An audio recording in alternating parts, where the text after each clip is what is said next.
바로 그날 깊은 산속 호수 앞에서 누군가의 경고를 무시했을 때 그의 삶은 이미 물 아래로 가라앉고 있었다. 오랜 두려움과 금기의 기운이 감도는 그곳에서 모든 비극의 씨앗이 움트고 있었음을 아무도 미처 알아채지 못했다. 어둑한 새벽이었다.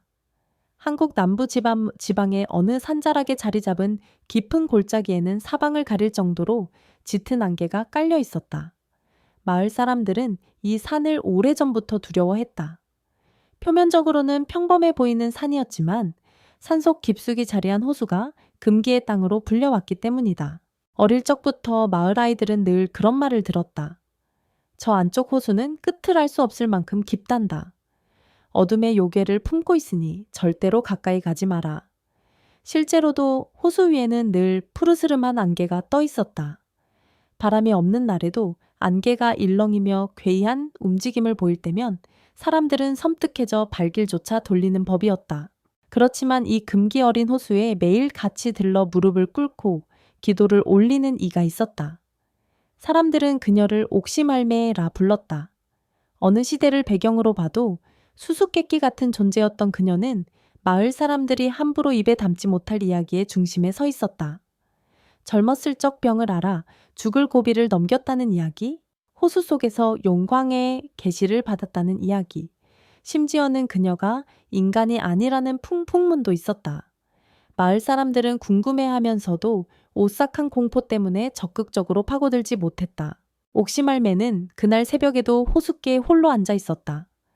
칠흑 같은 어둠 속에서 그녀가 흔드는 작은 방울 소리에 물결이 잔잔히 퍼지는 듯했다. 몽롱한 안개가 땅을 뒤덮고 사방 어디를 둘러보아도 한치 앞조차 분간하기 어려운 시간. 그녀는 아주 낮은 목소리로 기도를 드렸다. 용왕님, 오늘도 이 호수를 지켜주소서. 균열 하나 없는 고요 속에 그녀의 목소리는 깊은 물 밑으로 가라앉듯이 잦아들었다. 마을 사람들이 들으면 두려워 떨만한 신령스러운 장면이었다. 옥시말매의 얼굴은 주름지고 초췌해 보였지만 그 눈동자는 알 수 없는 깊이가 있었다. 마치 물속 어딘가를 내다보는 듯한 시선. 누구도 감히 그 눈길과 오래 마주하기 힘들었다. 그런 옥시말매도 그날만큼은 마음 한구석이 흔들렸다. 호수에서 뭔가 달라진 기운이 일렁이는 것이 느껴졌기 때문이다. 물의 색이 더 짙어진 것인지 안개 속에 묘한 소음이 섞인 것인지 확신은 없었다. 그러나 분명 평소와는 다른 움직임이 있었다.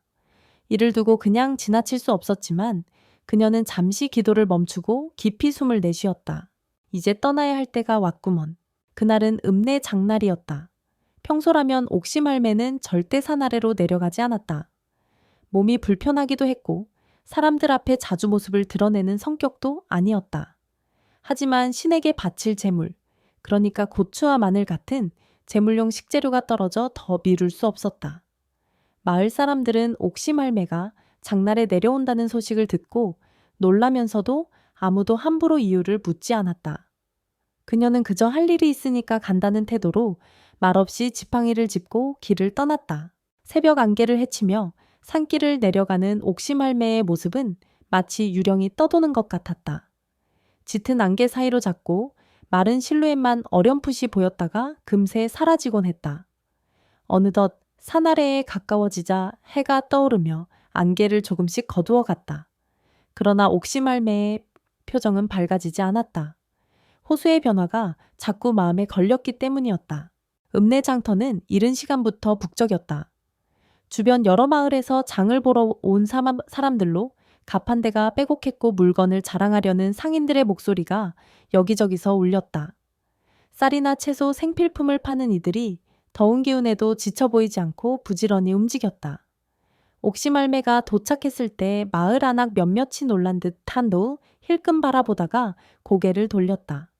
그녀의 까만 한복과 뾰족하게 마른 체구는 드물게 보는 광경이었다. 고추를 파는 상인이 그녀를 발견하고 반갑게 다가왔다. 그러나 그 목소리에는 미묘한 긴장감이 묻어 있었다. 할매, 오늘은 어쩐 일로 직접 나오셨어요? 혹시 필요한 것이 있으면 말씀만 하시면 제가 배달해 드릴 수도 있었을 텐데요.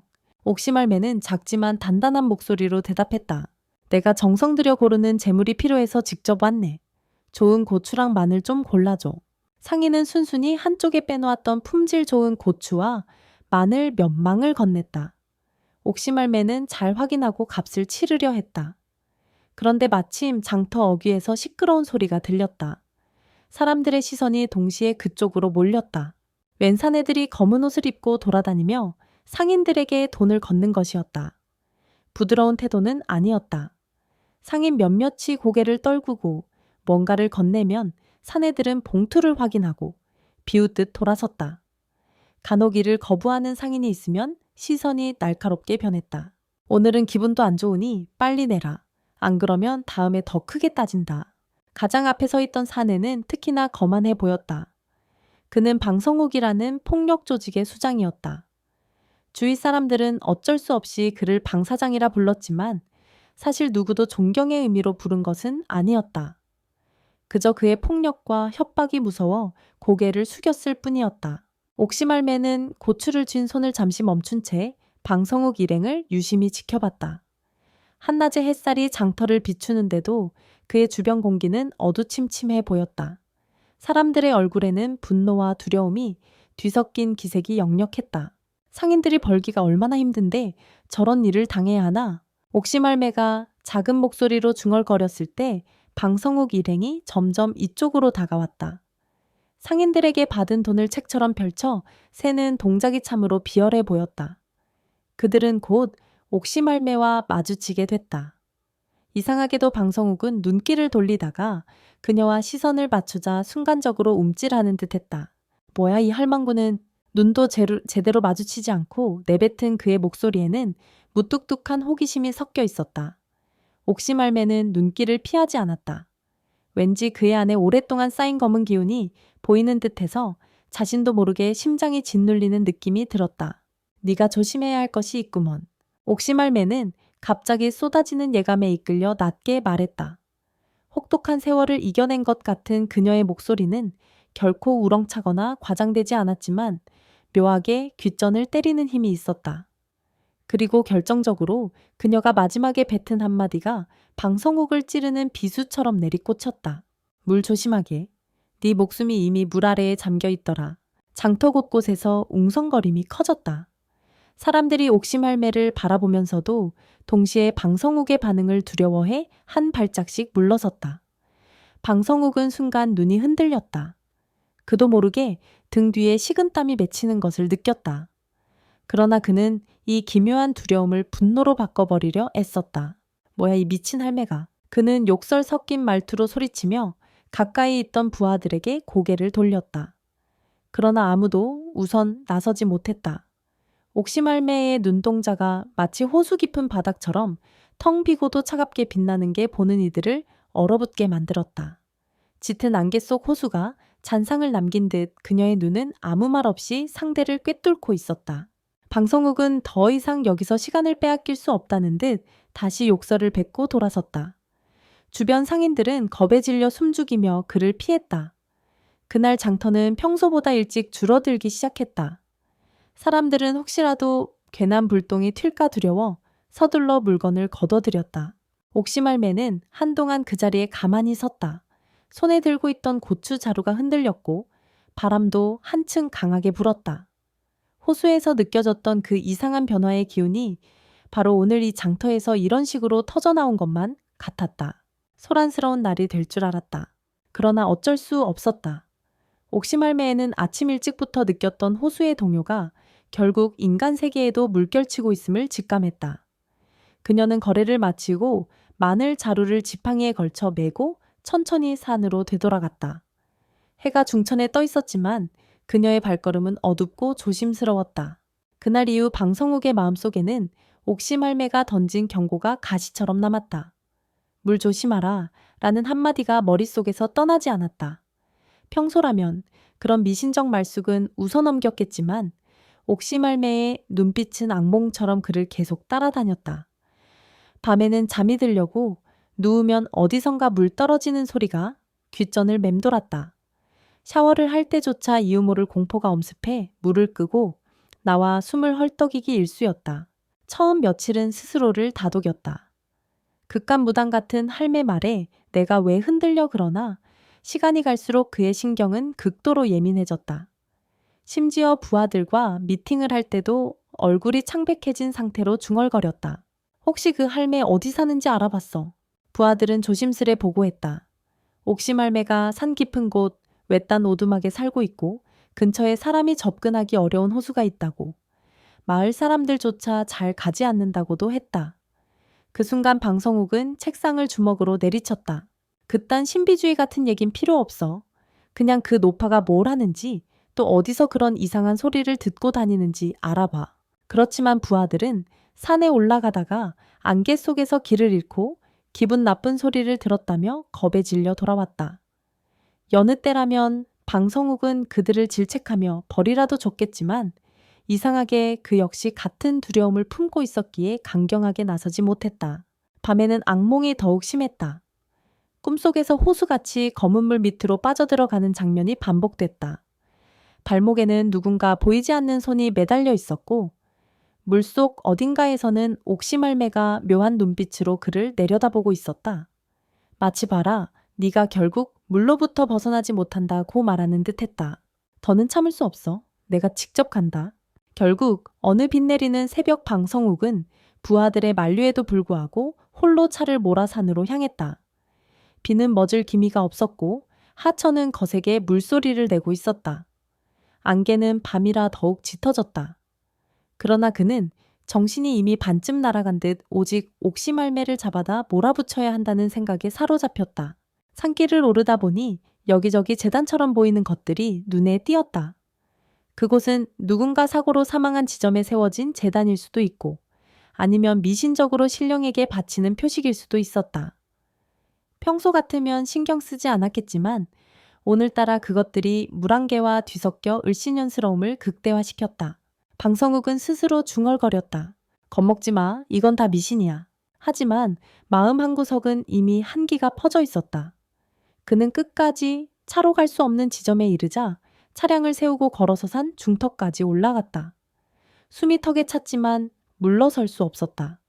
자칫하면 이번에도 길을 잃거나 부하들처럼 돌아서야 할지 모른다는 두려움이 그를 짓눌렀다. 그렇게 안개 속을 헤맨 끝에 마침내 그는 호숫가 근방에 다다랐다. 어둠이 깔린 호수는 푸르스름한 연물을 토하고 있었고 주변 바위 사이에는 누군가 앉아 있었다. 방성욱이 가까이 가보니 바로 검은 소복 차림의 옥시말매였다. 마치 그를 기다리고 있었다는 듯이 호수를 바라보며 고개를 숙이고 있었다. 야 할매. 그는 억지로 목소리를 높여 외쳤다. 하지만 옥시말매는 무심하게 기도를 이어갈 뿐이었다. 방성욱은 분이 치밀어 더 큰 소리로 소리 질렀다. 내 말 안 들려? 도대체 뭔데? 날 이렇게 괴롭히는 거야? 물 조심이라니 그딴 미신 같은 소리 하지 말라고. 그러자 옥시말매가 천천히 고개를 돌렸다. 달빛이 그녀의 옆 얼굴을 스치고 지나가갔고 그 눈빛은 말로 형용하기 어려울 정도로 깊고 차가웠다. 안개 속에서 들려오는 물소리마저 그 순간 멈춘 것처럼 느껴졌다. 돌아가. 지금이라도 돌아가면 살 희망이 있네. 낮고도 단호한 목소리가 안개를 타고 번져 나왔다. 그러나 방성욱은 이미 공포와 분노가 뒤섞여 정신을 잃을 지경이었다. 그는 자존심 때문에라도 뒤로 물러서고 싶지 않았다.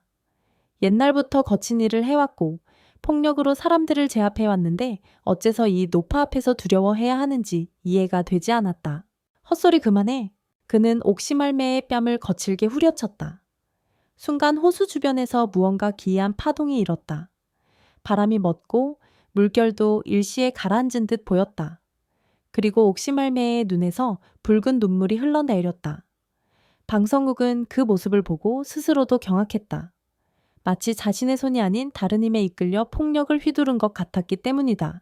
이게 뭐야? 말이 채 끝나기도 전에 그는 격렬한 공포에 휩싸여 도망치듯 산길을 내려가기 시작했다. 안개가 시야를 가렸지만 머릿속은 더 혼란스러웠다. 아예 발목이 무언가에 붙잡힌 듯 몇 번이나 넘어졌다. 겨우 채 도착해 시동을 켜고 도시로 내려갔지만 이미 그의 심장은 공포로 휘몰아친 뒤였다. 이후로 방성욱의 삶은 빠른 속도로 무너져 내렸다.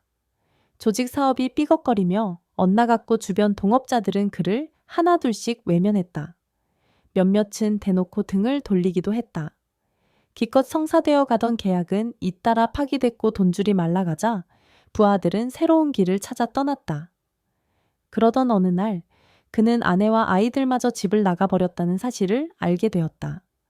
식탁 위에는 이젠 너무 무섭습니다. 라는 쪽지 한 장이 전부였다. 그는 술에 의지하기 시작했다. 밤낮 없이 술을 마시고 괴성을 질렀다. 심지어 집을 부수거나 벽에 머리를 찧어 피를 보는 날도 생겼다. 이웃들이 경찰을 부르면 그는 병원이나 파출소를 왔다 갔다 했고 아무도 그를 돌보지 않았다. 무엇보다 그의 귓속에서는 여전히 미친 듯한 물소리가 맴돌았다. 꿈에서도 깨어있을 때조차도 마치 호수의 기운이 그를 붙잡고 놓아주지 않는 것 같았다. 의사들은 정신병원 치료를 권유했지만 그는 그런 말조차 믿고 싶지 않았다. 다만 옥시말매가 말한 그 문장이 끊임없이 되뇌어졌다. 물 조심하거라. 나 목숨이 이미 물 아래에 잠겨 있구먼. 어떤 날은 모든 것을 포기하고 스스로 목숨을 끊으려 시도했다. 그러나 어찌된 일인지 번번이 실패했다. 창문에서 뛰어내리려 할 때마다 악몽 속 물소리가 귀를 파고들어 그의 동작을 멈추게 했고 몇 번은 지나가던 행인이 우연히 그를 발견해 말리기도 했다. 모든 것이 기묘하게 꼬여 들어갔다. 결국 그는 정신병원에 입원했지만 거기서도 상황이 나아지지 않았다. 병실 창문 밖으로 보이는 작은 가로등 불빛에 비가 내리기라도 하면 그는 광기에 찬 눈으로 창문에 매달려 괴성을 질렀다. 다른 누군가가 날 물속으로 끌어당겨라며 연신 울부짖었다. 간호사들이 아무리 진정제를 투여해도 쉽게 가라앉지 않았다. 그렇게 지옥 같은 날들이 이어지던 어느 밤 방성욱은 땀 범벅인 상태로 침대에서 일어났다. 무언가 결심한 듯들 창문을 잡아 열고 밖을 내다봤다. 깊은 어둠 속에서도 그의 눈은 공포와 결연함으로 빛났다. 할매에게 가야 해. 용서를 빌든 빌미를 찾든 그 호수로 돌아가야 한다. 그는 더 이상 병원에 머무를 수 없었다. 침대 시트를 찢어 만든 허술한 밧줄을 타고 마치 도망치듯 병원 밖으로 빠져나왔다. 맨발로 달아났기 때문에 발바닥이 돌에 긁혀 피가 났지만 통증을 느낄 정신조차 없었다. 한참을 달린 끝에 가까운 버스 정류장을 찾았다. 주머니를 뒤져 동전 몇 개를 긁어 모았고 운 좋게 산 근처 시골로 가는 막차 버스가 있었다. 그는 허름한 옷차림에 맨발인 채로 버스에 올라탔고 승객 몇 명이 기이한 시선으로 쳐다봤지만 아랑곳하지 않았다. 창밖으로 삭막한 도심 불빛이 점점 사라지고 황량한 들판이 펼쳐지자 오히려 그의 두 눈은 이전보다 또렷해졌다. 저 호수로 돌아가야 한다. 내 목숨이 저주에 걸렸다면 거기서 풀어야만 한다. 버스가 종점에 도착했을 때는 밤 공기가 뼛속까지 스며들 정도로 차가웠다. 정류장 주변에는 인적이 드물었다. 그는 몸을 조금 웅크리고 산 방향으로 이어진 길을 걸어 들어갔다. 이미 한번 이 길을 올라간 기억이 있었다. 이전에는 차를 타고 오르다 도중에 내렸지만 이번에는 걸어가는 수밖에 없었다. 날은 점점 어두워지며 산 입구 근처에 서 있는 제단들이 희미하게 보였다. 바람에 흔들리는 초라한 깃발 시간이 오래된 듯 금이 간 돌비석 어디서 들려오는지 모를 바람 속 울음소리. 그런데도 그는 막연히 공포를 느낄 틈이 없었다. 오직 앞으로 가야 한다는 생각이 절박하게 가슴을 몰아쳤다. 멀리서 늑대의 울음소리 같은 음이 섞여 들리는 듯 했지만 그것이 실제인지 환청인지조차 분간하기 어려웠다. 안개가 산 허리를 감싸면서 그의 시야를 가로막았고 금세 돌부리에 걸려 넘어졌다. 손바닥이 까져 피가 났지만 그는 아프다는 말도 하지 않았다. 맨발에는 이미 상처투성이었다. 그렇게 한 걸음씩 걸음을 옮기다 보니 어느새 익숙한 푸른 안개가 시야에 들어왔다. 바로 그 호수였다. 주변 나무들은 그림자처럼 어두웠지만 호수만큼은 푸른빛 안개를 토해대고 있었다. 괴이한 아름다움이 서려보는 이를 동시에 매혹하고 겁에 질리게 만드는 풍경이었다. 방성욱은 숨을 고르며 호숫가로 조금씩 다가갔다. 마치 굉장히 높은 곳에서 아래를 내려다보는 듯 아찔한 긴장감이 들었다. 안개 너머 바위 옆에 누군가 보였다. 검은 소복을 입은 채 앉아있는 노파였다. 옥시말매가 틀림없었다. 그녀는 달빛이 희미하게 비추는 가운데서도 마치 어둠 속에 뿌리 박힌 나무처럼 든든하게 자리 잡고 있었다. 그는 무릎을 꿇었다. 이미 옷은 여기저기 찢겨 있었고 흙투성이가 된 맨발에서는 붉은 핏자국이 번지고 있었다. 온몸이 땀과 피로 얼룩졌고 눈동자는 공포와 고통으로 흔들렸다. 그러나 이제 그가 할 수 있는 말은 오직 한 가지뿐이었다. 할매, 살려주세요. 제발. 저주를 거두어 달라고요. 목소리는 울먹임에 가까웠다. 어쩌면 이전에 대적하듯 뺨까지 때렸던 그였지만 지금은 모든 것을 포기한 빈겁대기 같았다. 옥심 할매는 처음엔 그를 돌아보지 않았다. 호수를 응시하며 작은 방울을 흔들 뿐이었다. 기도의 소리가 저음의 북소리처럼 퍼져나가 어둠 속에서 화답하듯 메아리쳤다. 한참 뒤에야 그녀는 천천히 몸을 돌렸다. 그리고 그 눈으로 방성욱을 내려다보았다. 사람들은 늘 옥시말매의 눈동자가 호수바닥처럼 깊다고 말했지만 지금 그 눈에는 왠지 모를 연민이 어려 있었다. 네가 만든 업보가 내게 찾아온 것이지 내가 너를 저주한 적은 없다. 낮고 차분한 말에 방성욱은 더욱 흐느끼며 고개를 숙였다. 제가 잘못했습니다. 정말로 잘못했어요. 다시는 이런 죄를 짓지 않을 테니 제 목숨을 살려만 주십시오. 옥시말매는 대답 없이 바위 뒤에 놓아둔 작은 대나무 그릇을 꺼냈다. 그리고 천천히 호수물을 한 그릇 가득 떠왔다. 그동안 방성욱은 땅에 얼굴을 파묻고 있어 그녀의 동작이 정확히 보이지 않았다. 한참이 지난 뒤 기도가 다시 시작되었다. 그녀는 북을 치듯이 두 손으로 작은 북을 들고 낮게 장단을 맞췄다. 텅텅텅 일정한 강력으로 울리는 소리에 맞춰 그녀의 목소리가 호수와 어우러지듯 번졌다. 깊은 밤바람이 돌개바람처럼 스쳐가고 호수 위 푸른 안개가 옅게 떨렸다. 그리고 의식이 절정에 달했을 때 그녀는 그릇에 담긴 물을 방성욱의 이마와 어깨에 끼얹었다. 차가운 물이 흘러내리자 그는 순간적인 두려움에 몸이 굳었다. 하지만 이상하게도 예전처럼 물소리에 질리지 않았고 숨이 막히지도 않았다. 오히려 마음속 어딘가가 서서히 정화되는 듯한 기분이 들었다. 무겁게 짓눌리던 가슴이 아주 조금은 편해진 듯했다. 옥시말매는 북을 내려놓고 낮은 목소리로 말했다. 너는 아직도 빚을 다 못 갚았다. 신은 벌을 내리지 않아. 인간이 스스로 만든 죗값을 인간이 스스로 짊어지는 거지. 네가 진정 용서를 구한다면 과거를 돌아보고 새로 태어나는 길을 찾아라. 그녀는 더 이상의 말을 하지 않았다. 방성욱은 고개를 수차례 조아리고 상처투성이인 몸을 일으켰다. 발이 휘청거렸지만 왠지 그 안개가 그를 살짝 지탱해주는 느낌이 들었다.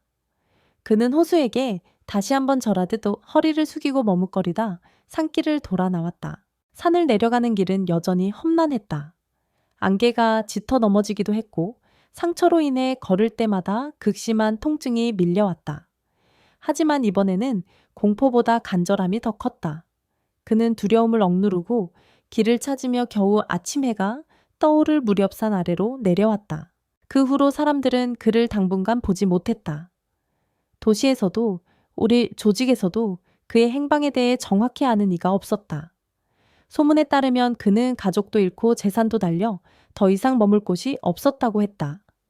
도박장 근처를 전전한다거나 어느 뒷골목에서 고철을 모으고 있다는 이야기만 어렴풋이 들려왔다. 몇 달 후 남쪽 지방의 작은 시골 마을에서 이상한 소문이 돌기 시작했다. 새로 이사 온 고철 아저씨가 있는데 말수가 적고 수상해. 그 마을 사람들은 대체로 다른 지역에서 온 사람을 잘 받아들이지 않는 편이었지만 막상 그 고철 아저씨는 묵묵히 어르신들의 일을 도와주기도 하고 동네 길가에 버려진 고철이나 쓰레기를 치우며 살아가고 있다고 했다. 마을 사람들은 처음엔 경계했지만 시간이 지나면서 그가 꽤 성실하고 조용히 지내는 인물이라는 걸 알게 됐다. 누군가가 이름이 뭐예요? 하고 물으면 그는 그저 아무것도 아닌 사람입니다. 라고 대답하거나 말없이 웃으며 지나가곤 했다. 마을에 홀로 사는 노인이 넘어져 다쳤다고 하면 그는 기꺼이 약을 대신 지어다 주었고 정이나 수도가 고장나면 잠자코 고쳐주었다. 그러면서도 대가를 요구하거나 생색내지 않았다. 그를 두고 여기저기서 이런 말이 나왔다. 참 이상한 사람이지. 돈을 벌 생각도 없어 보이고 사연이라도 있는 건가? 하지만 마을 사람들은 그가 큰 문제를 일으키지 않고 오히려 도움이 되니 굳이 과거를 캐고 싶어 하지 않았다. 어쩌다 밤이 깊었을 때 어린아이들이 바깥에 나가 놀다 집으로 돌아올 때면 그 아저씨가 산길로 올라가는 걸 목격하기도 했다. 깜깜한 산길을 혼자 오르다가 새벽에 내려온다고 했다. 사실 그가 오르는 곳은 마을 뒷산 너머의 또 다른 골짜기였다. 사람들은 몰랐지만 그 골짜기에는 금기라고 불린 호수가 있었다. 신기하게도 그는 두려워하지 않고 밤이면 그곳으로 올라갔다. 얕게 깔린 안개 위에 작은 국화꽃 단 한 송이를 띄워보냈고 물 위를 어루만지며 조용히 눈을 감았다. 어떤 날은 흐느끼듯 울었고 어떤 날은 그저 미소를 지었다. 그는 모든 걸 잃은 뒤에야 알았다. 옥시말매가 말한 스스로 만든 죗값들 씻기 위해서는 하루아침에 해결책이 생기지 않는다는 것을. 단지 매일 조금씩 선행과 반성이 쌓여야만 마음 한구석이 정화되는 걸 느낄 수 있었다. 고철을 주워 되파는 작은 돈으로도 최소한의 식사를 할 수 있었고 오두막 같은 낡은 집에서 지내면서 자연과 함께 호흡했다. 그러는 사이 마을 아이들은 그에게 친근하게 다가왔다. 고철 아저씨 안녕하세요 하고 웃으며 달려오면 그는 서투른 미소로 아이들에게 사탕 하나씩 건네주곤 했다. 때로는 마을 어른들과 함께 밭일을 도우며 하루를 보냈다. 몸은 성한 데가 없을 정도로 고되게 일했고 밤이면 죽은 듯이 쓰러져 잤다. 그러다 가끔은 옛날을 떠올리며 혼자 울기도 했다. 그 모든 순간이 과거의 자신을 조금씩 씻어내리는 과정처럼 느껴졌다. 마을 사람들은 점차 그를 환영하기 시작했다. 저 사람이 우리 마을을 더 깨끗하게 만들어주네. 하고 고마워했다. 일자리를 준 사람이 있으면 그는 지치도록 일했고 누군가 편찮다고 하면 뛰어가서 약을 가져다 주고 도배가 필요하면 묵묵히 팔을 걷어붙였다. 그러면서도 밤만 되면 그는 다시금 그 호수를 찾았다. 푸른 안개가 짙어지는 새벽 즈음에 나타나 호숫가에 무릎을 꿇었다. 그리고 그 자리에서 작은 목소리로 호수에 속삭이곤 했다. 이제 물소리가 두렵지 않습니다. 제가 잘못한 인연들을 조금씩 갚고 있습니다. 용서해 주십시오. 옥시말매를 직접 볼 수 있는 날은 거의 없었다. 그녀는 여전히 산 깊숙이에서 기도를 올리는지 혹은 이미 저 세상으로 떠났는지 알 길이 없었다. 그러나 이상하게도 호수는 언제나 그가 오는 시간을 알고 있는 듯 안개로 길을 터주었다. 예전에는 기이하고 섬뜩하던 물소리가 이제는 그에게 잔잔한 자장가처럼 들리곤 했다. 그로부터 1년쯤 지나 사람들은 그 고철 아저씨의 과거를 여전히 잘 몰랐다. 하지만 더 이상 추궁할 마음도 없었다. 그는 마을에서 누구보다 성실하게 일했고 때로는 밤낮 없이 찾아오는 사고나 애로사항을 해결해 주었다. 작은 아이들의 책가방이 망가지면 고쳐줬고 노인들이 지팡이가 부러지면 새로 깎아주었다. 언젠가부터 사람들은 그를 그냥 아저씨라고 부르며 별다른 선입견 없이 대했다. 단지 그의 눈 속에는 여전히 깊은 그늘이 깔려 있었다. 누군가 아저씨 밤에는 뭘 하시나요? 하고 물으면 그는 살짝 미소를 보이면서도 굳이 대답하지 않았다.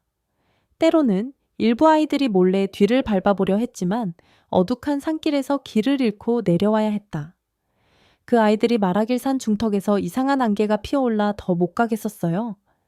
아무도 없는데 울리는 물소리도 들리고 라며 겁에 질린 듯 얘기했다. 어른들은 그 이야기를 웃어 넘기면서도 속으로는 혹시 그 아저씨가 전설로만 전해 들었던 금기의 호수를 드나드는 것 아닐까 추측했다.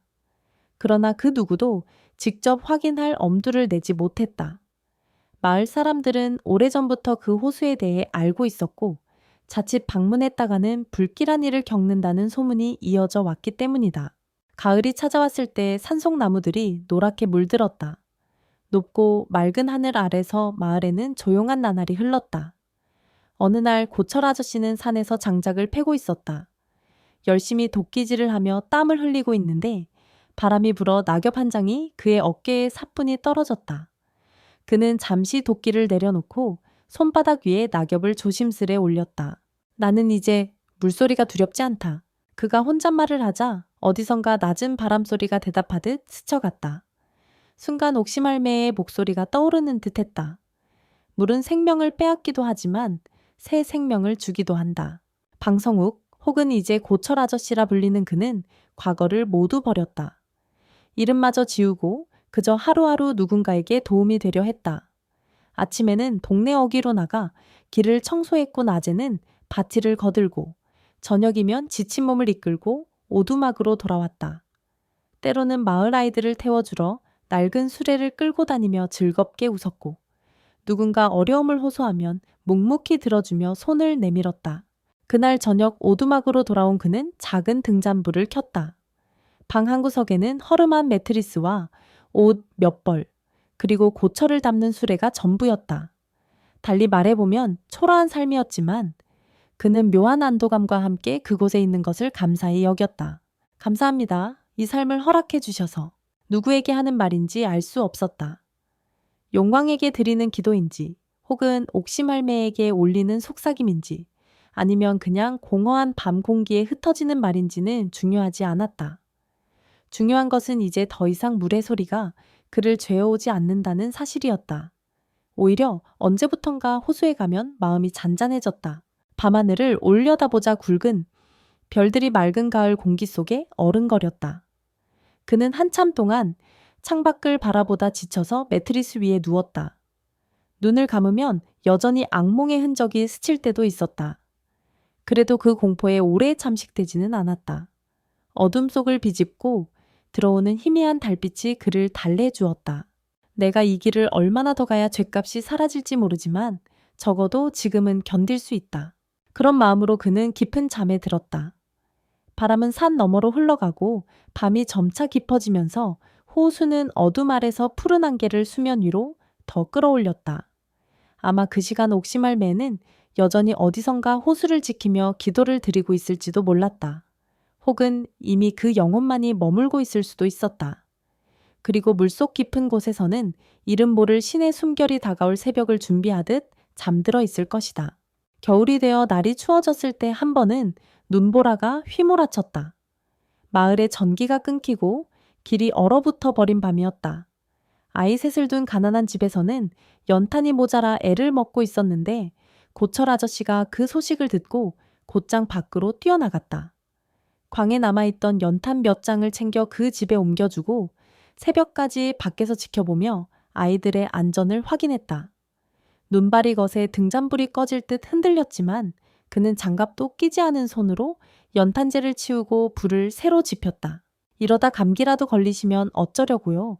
하고 집 주인이 말했을 때 그는 힘겹게 미소 지으며 대답했다. 이 정도는 아무것도 아닙니다. 옛날에 저보다 훨씬 더 힘든 사람들을 못 본 척하며 살았거든요. 이제는 그러고 싶지 않아요. 이 말이 무슨 뜻인지 집 주인은 정확히 알 수 없었지만 마음에 진한 울림이 전해졌다. 안개를 거쳐온 듯한 이 사람의 존재가 마을에는 묘한 따뜻함을 퍼뜨리고 있었다. 그의 눈빛은 예전처럼 깊게 가라앉아 있었지만 이제는 슬픔보다는 다정함이 배어나왔다. 시간이 흐르고 봄이 왔다. 산은 다시 푸르게 물들었고 마을 사람들은 농사를 준비하느라 분주해졌다. 그 사이 고철 아저씨는 더 이상 이방인이 아니었다. 그가 지나가면 어르신들은 고철씨 오늘도 수고 많네 라고 인사를 건넸고 아이들은 신나서 아저씨하고 달려들어 옷자락을 잡았다. 그는 조용히 웃고 때때로 땀을 훔치면서도 마을 곳곳을 돌아다니며 도움을 주었다. 어쩌다 봉사단체에서 마을에 와서 집을 수리해 주겠다고 하면 그는 맨 앞장서서 벽을 바르고 지붕에 올라갔다. 덕분에 짧은 시간 안에 여러 채의 허름한 집들이 깔끔해졌다. 사람들이 그를 더욱 신뢰하게 된 것은 당연했다. 하지만 아무리 바빠도 그는 새벽이면 어김없이 산에 올랐다. 어느 날 밤 그는 호숫가에 서서 살짝 떨리는 손으로 국화 한 송이를 물 위에 띄웠다. 그동안은 바람에 날려 금방 물결에 휩쓸려 가곤 했는데 그날은 이상하게 국화가 오래도록 물 위에 떠 있었다. 잔잔하게 일렁이면서도 이내 안개 속에 스며드는 듯 보였다. 옥시말매 아직 여기에 계신가요? 그는 낮게 중얼거렸다. 대답은 없었다. 대신 호수 위에서 가느다란 물보라가 일면서 희미한 물살이 부드럽게 번졌다. 언뜻 보면 아무것도 아닌 현상일 수도 있었다. 하지만 그는 직감적으로 그것이 일종의 응답임을 느꼈다.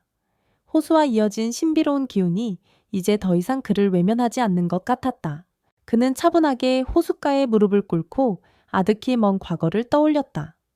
한때 거친 방법으로 부를 축적하며 무수한 사람들에게 상처를 주었던 자신을, 아내와 자녀에게도 제대로 된 가정을 만들어주지 못했고 그저 폭력을 앞세워 세상을 휘어잡으려다 했다. 그 결과 모든 걸 잃고 허물어진 뒤에야 그는 비로소 다시 사는 법을 배웠다. 이게 다시 태어나는 길이라면 나는 기쁘게 갈게요. 누구를 향한 맹세인지 그조차 분명치 않았지만 그의 목소리는 한층 결연하고 잔잔했다. 한동안 물소리가 고요히 깃들더니 푸르스름한 안개가 그의 주변을 감싸듯 일렁였다. 그는 그 자리에 오랜 시간 앉아 있다가 새벽이 가까워지자 조용히 호숫가를 떠났다. 여름이 되어 날씨가 점점 뜨거워졌다. 어느 날 마을에서 큰 행사가 열렸다. 인근 마을 사람들까지 모두 몰려와 노래 자랑을 하고 전통 놀이를 즐기는 시끌벅적한 축제였다. 고철 아저씨도 일손이 필요하다는 얘기를 듣고 함께 참가했다. 그간 부지런히 마을을 위해 봉사한 덕에 사람들은 그에게 감사함을 느끼고 있었고 그런 모습에 그는 낯선 감동을 느꼈다. 이런 축제에 함께하는 게 얼마만이지. 그는 오랜만에 밝은 목소리로 혼잣말했다. 아이들이 나와 춤을 추고 어른들이 박수치는 광경은 예전에 그가 살던 어둡고 삭막한 세계와는 전혀 달랐다. 사람들은 그의 손을 끌어 맛있는 음식을 권했다. 강을 따라 세워진 임시 가판대에는 옥수수 수박, 그리고 여러 농산물이 가득했다. 축제가 무르익을 즈음 그는 살짝 혼잡한 인파를 피해 한쪽으로 물러나 앉았다. 갑자기 가슴 깊은 곳에서 벅찬 감정이 북받쳐 올랐다. 과거에 자신이 장터에서 사람들을 억압하고 협박하던 모습이 떠올랐기 때문이다. 언젠가 그는 그 폭력으로 모든 것을 줄 수 있을 거라 믿었다. 그런데 지금은 이렇게 한적한 시골 마을 축제 속에서 사람들이 비로소 베푸는 진심 어린 호의를 느끼고 있었다. 내가 어쩌다가 이렇게까지 왔을까? 행복과 회한이 뒤섞인 알 수 없는 눈물이 왈칵 쏟아졌다. 그는 눈물을 들키지 않으려 고개를 돌렸다. 멀리 산 너머 어딘가에서 일렁이는 구름 사이로 푸른 빛이 언뜻 비쳤다. 혹시나 그 호수도 축제를 즐기는 듯 물안개를 조금씩 피워내는 건 아닐까 상상했다. 그날 밤 축제가 끝나고 사람들이 모두 집으로 돌아간 뒤 그는 여느 때처럼 산길을 찾아 올라갔다. 올여름은 비가 적어서 그런지 호수까지 오르는 길이 비교적 말랐다. 달빛 아래 재단을 지나칠 때마다 그는 속으로 묵념을 했다. 여기서 목숨을 잃은 수많은 사람들, 이 산에 깃든 혼령들, 그리고 자신이 저질러온 모든 잘못이 그 마음을 흔들었다. 그러나 이제 그는 두려움보다는 경외감을 느꼈다. 옥시말매가 말한 대로 신이 인간을 벌하지 않는다면 결국 인간의 어둠은 스스로가 만들어낸 굴레일 뿐이었다. 호수는 그저 깊고 묵묵하게 모든 것을 받아들일 뿐 누구를 해치거나 심판하지 않는다. 그것이야말로 물이 가진 진정한 얼굴일지도 모른다. 호숫가에 도착했을 때 그곳은 여전히 청록색 안개를 머금고 있었다. 안개 속에는 달빛이 어지럽게 부서져 반짝이고 물 표면에는 일렁이는 음영이 스쳐갔다. 바위 위에는 아무도 보이지 않았다. 옥심 할매의 모습도 어디에도 없었다. 혹시 그녀가 떠났는지 아니면 보이지 않는 곳에서 기도를 드리고 있는 건지 알 수 없었다. 그는 조용히 바위 곁에 앉아 호수를 바라보았다. 문득 자신이 이름 없는 아저씨로 살아가는 이 시간이 얼마나 소중한지 깨달았다. 과거에는 생존을 위해, 아니 욕망을 위해 달려가며 다른 이들을 짓밟았지만 지금은 작은 친절과 봉사가 그 어떤 강요도 없이 마음에서 흘러나왔다. 옥시말매에 감사합니다. 그리고 용왕님도. 마치 누군가 듣고 있으리라는 듯 그는 낮게 중얼거렸다. 다시 한번 호수에 감사를 건넨 뒤 피곤한 몸을 이끌고 산에서 내려왔다. 그 순간 나뭇가지 사이로 잠시 언뜻 보인 것 같았다. 까만 소복 차림의 할머니가 그를 바라보다가 호련히 사라지는 장면. 그는 착각일지도 모른다고 생각하며 고개를 숙이고 조용히 길을 계속 내려갔다. 가을이 다시 왔다. 황금빛 벼가 들판을 채우고 마을 사람들은 수확에 분주했다. 고철 아저씨는 허름한 수레에 곡식 자루를 실어 나르며 연신 바삐 움직였다. 어느 날 땀범벅이 되어 일을 마치고 돌아오는데 마을 어귀에서 낯익은 목소리가 들렸다. 저기 죄송한데, 이 마을에 사시는 분인가요? 제가 길을 좀 여쭤볼 게 있어서요. 누군가가 다급하게 말을 걸었다. 돌아보니 도시에 사는 듯한 깔끔한 복장의 남자였다. 어쩌면 예전의 방성옥을 떠올리게 하는 당당해 보이면서도 어디서나 으스대려는 기색이 묻어 있었다. 남자는 지도를 펴보이며 산속 사당으로 가는 길을 물었다. 회사에서 건설 프로젝트를 진행하는데 정확한 지형을 조사해야 한다고 했다. 고철 아저씨는 잠시 지도를 살폈다. 그리고 그 지점이 금기의 호수와 꽤 가까운 위치임을 알아차렸다. 그쪽은 안개도 심하고 길을 잃기 쉬워서 위험합니다. 그는 정중하게 말했으나 남자는 별로 신경 쓰지 않는 눈치였다. 오히려 코웃음을 치며 답했다. 에이산이야 어디든 똑같죠. 꼭 가봐야 할 곳이 있으니까 가르쳐 주세요. 남자는 큰 소리치며 지도를 두드렸지만 고철 아저씨는 말없이 지도를 가리키며 더 안전한 우회로를 설명해 주었다. 그 길은 조금 돌아가긴 했지만 호수를 직접 마주치지 않는 경로였다. 남자는 별 생각 없이 감사합니다 하고 떠났다. 그 순간 고철 아저씨의 마음 한켠에서 묘한 떨림이 일었다. 혹시라도 그들이 호수 근처를 개발하거나 함부로 들어갔다가 무슨 일이 생기면 어쩌나 하는 걱정이었다. 그러나 이제는 예전처럼 나서서 강압적으로 막을 처지도 아니었고 그저 자신이 알려줄 수 있는 만큼 주의 사항을 전했을 뿐이었다. 호수는 그저 그대로 있는데 인간이 자꾸 침범하려고 하는 걸까? 그는 중얼거리며 다시 수레를 끌었다. 그날 밤 평소보다 일찍 호수로 향했다. 어쩌면 옥시말매가 나타날지도 모르고 그에게 뭔가 전할 말이 있을지도 몰랐다. 그러나 여전히 호숫가에는 아무도 보이지 않았다. 그저 물 위로 피어오르는 청록색 안개만이 잔잔하게 출렁였다. 그는 바위 옆에 앉아 조용히 기도를 올렸다. 예전에는 지푸라기라도 잡는 심정으로 용서를 빌었다면 이제는 스스로 그곳에 있는 모든 존재에게 존경과 감사를 표하고 싶었다. 오랜 시간 그와 함께한 물소리, 한때는 저주처럼 들렸던 그 소리가 이제는 인간에게 필요한 경고와 치유를 동시에 준다는 걸 깨달았다. 나도 언젠가 이 마을을 떠날 수도 있겠지. 하지만 적어도 지금은 이곳을 지키고 싶다. 그는 혼잣말을 했다. 마치 호수가 들었다 하고 대답하듯이 안개가 살짝 흔들렸다. 그는 그 밤이 깊어갈 때까지 호수 곁을 지켰다. 시간이 흘러 찬 바람이 부는 계절이 다시금 찾아왔다. 마을 끝자락에 자리한 허름한 오두막은 그가 머무는 집이었다. 덜컹거리는 나무 문을 열고 들어가면 구석에 놓인 낡은 매트리스와 작은 난로가 한눈에 들어왔다. 생필품도 넉넉하지 않았지만 그는 꽤 만족해했다. 마을 사람들의 도움으로 전기도 들어왔고 조금씩 더 나은 생활을 꾸려가고 있었다. 어느 날 저녁 그는 난로 앞에 앉아 손을 녹이고 있었다. 문득 창밖에 얼어붙은 별빛이 반짝이며 눈을 사로잡았다. 새벽녘이 가까워질수록 호수의 부름이 느껴졌다. 설명하기는 어려웠지만 밤마다 어느 순간이 되면 마치 호수 쪽에서 살랑대는 바람이 집 앞에 이르기까지 퍼져나오는 기분이 들었다. 오늘 밤도 가야겠군. 그는 두툼한 옷을 걸치고 지팡이 대신 작은 손전등을 챙겼다. 호수로 오르는 길은 이제 꽤 익숙했지만 겨울철 안개와 얼음길은 만만치 않았다. 상이슬글 지나며 재단들을 지날 때마다 그는 잠시 걸음을 멈추고 고개를 숙였다. 마을 사람들이 이 돌과 나무에 새겨 놓았을 기원문 혹은 죽은 이를 위한 제사가 천처럼 희미하게 전해졌다. 짙은 어둠 속에서도 그는 길을 잃지 않았다. 비틀거리며 몇 번 넘어지긴 했지만 그때마다 다시 일어나 앞을 향했다. 그리고 마침내 호숫가에 도착했다. 겨울이라 호수 주변에는 더 차가운 기운이 감돌았다. 안개도 얼어붙은 듯 더 무겁고 진하게 내려앉았다.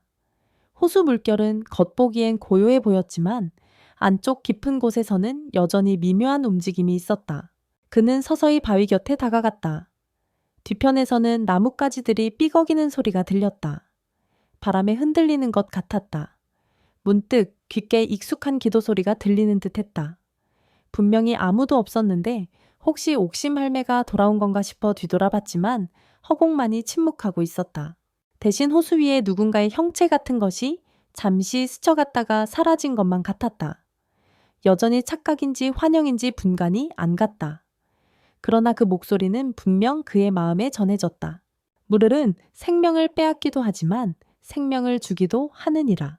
그는 묵묵히 눈을 감고 한 걸음 한 걸음 호숫가로 더 다가섰다.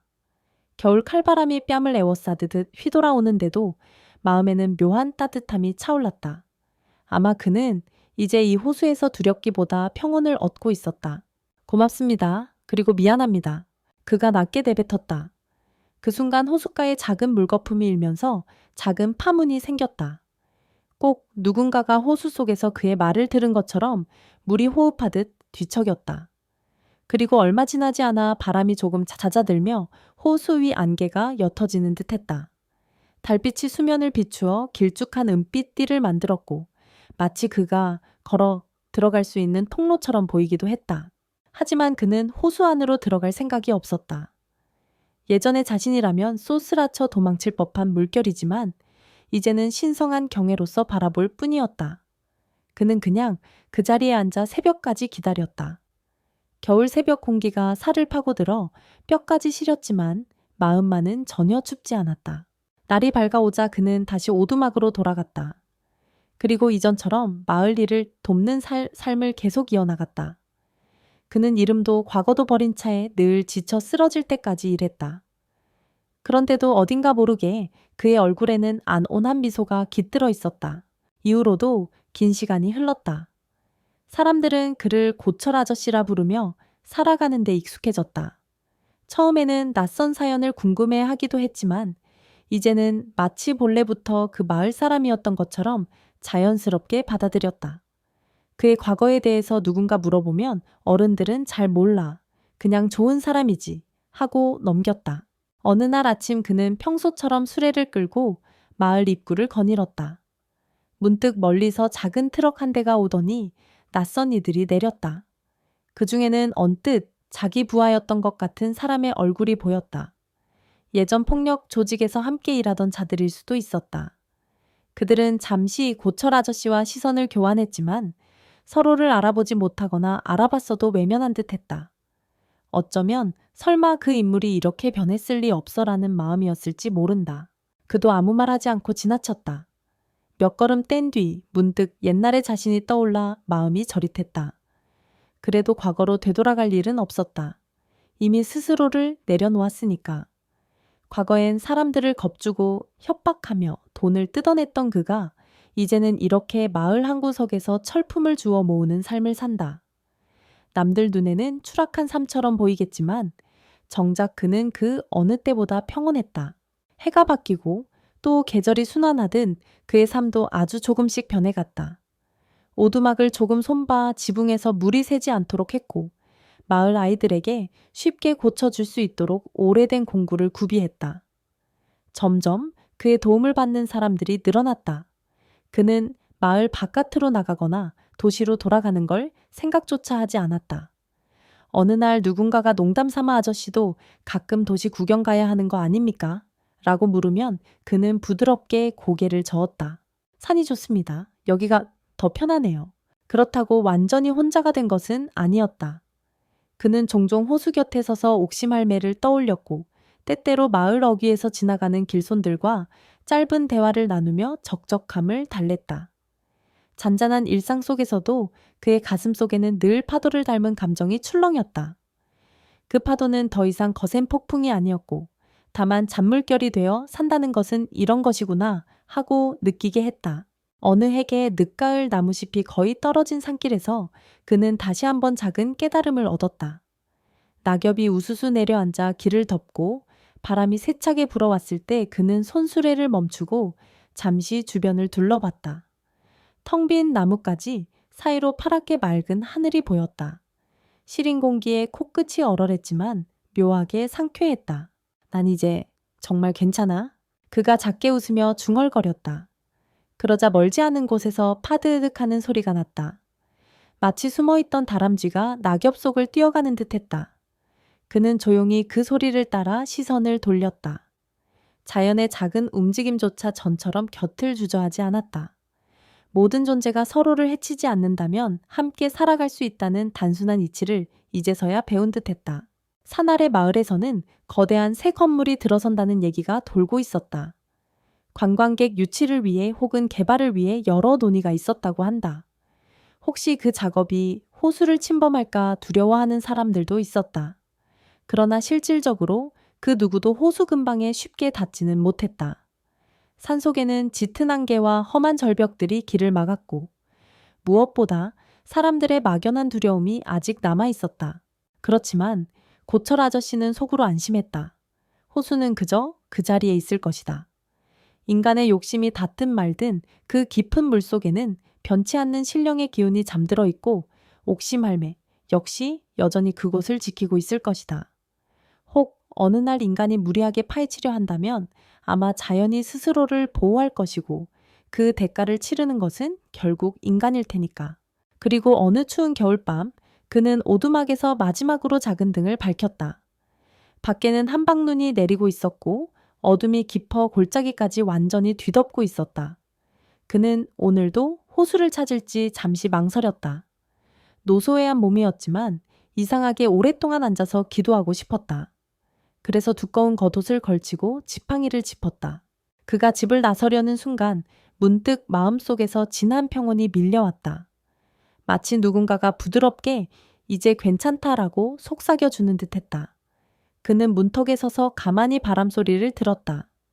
바람은 차가웠지만 결코 그를 밀어내지 않았다. 눈발이 희미하게 춤을 추며 발 아래에 소복이 쌓였다. 오늘은 그냥 여기서 쉬어야겠네. 그는 그렇게 중얼거리고 다시 문을 닫았다. 그리고 등잔불 앞에 앉아 조용히 눈을 감았다.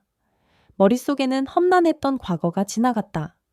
결국 그는 산이라는 품에서 구원을 얻었고 호수라는 신비로운 물길에서 두 번째 인생을 시작했다. 설령 내일 눈을 뜨지 못하더라도 그에게는 더없이 평온한 밤이었다. 방 안은 적막했지만 그의 가슴 속에는 잔잔한 물소리가 일렁였다. 그 소리가 어쩐지 포근했다. 가끔은 거센 폭풍우가 될 수도 있었을 테지만 이제는 단지 새로운 생명을 주는 소리처럼 들렸다. 그는 그 물소리에 귀 기울이다가 천천히 잠에 들었다. 바깥에서는 밤새 눈이 내리고 겨울 바람이 산 허리를 감싸고 있었다. 어쩌면 호수도 새하얗게 얼어붙었을지 모른다. 그러나 그 얼음 밑에는 깊은 물과 함께 계절이 바뀌면 다시 녹아흐를 생명의 흐름이 잠재되어 있었다. 그렇게 이름 없는 아저씨의 하루가 또 조용히 흘러갔다. 과거의 폭력 조직 보스 방성욱이라는 이름은 이미 누구의 기억 속에서도 희미해진 지 오래였다. 하지만 그의 새로운 삶은 마을 끝자락과 산자락, 그리고 그 신비로운 호수를 통해 이어지고 있었다. 언젠가 봄이 오면 혹은 더 먼 미래에 누군가가 그 오두막을 찾게 될지도 모른다. 그리고 거기서 태풍처럼 요동쳤던 한 인간의 죄와 구원에 대한 이야기를 듣게 될 것이다. 가만히 귀 기울이면 산중의 안개 속에서 희미하게 철퍽철퍽 하는 물소리가 들려올지도 모른다. 그 물소리는 더 이상 저주가 아니라 삶과 죽음 용서와 구원을 잇는 조용한 다리가 되어 있다. 어쩌면 옥시말매도 그 호수도 그리고 그를 거쳐간 모든 이들도 결국 같은 물결 속에서 하나가 되었을 것이다. 물은 생명을 빼앗기도 새 생명을 주기도 한다. 이 산과 호수는 어떤 인연이든 있는 그대로 품어주고 또 때로는 무서운 경고가 되어 인간에게 되돌아간다. 그 사실을 깨달은 자는 물소리가 더 이상 두렵지 않다. 오히려 가장 깊은 속죄와 평온을 주는 노래처럼 들린다. 그리고 그 노래는 이 산골짜기 어딘가에서 영원토록 흐르고 있을 것이다.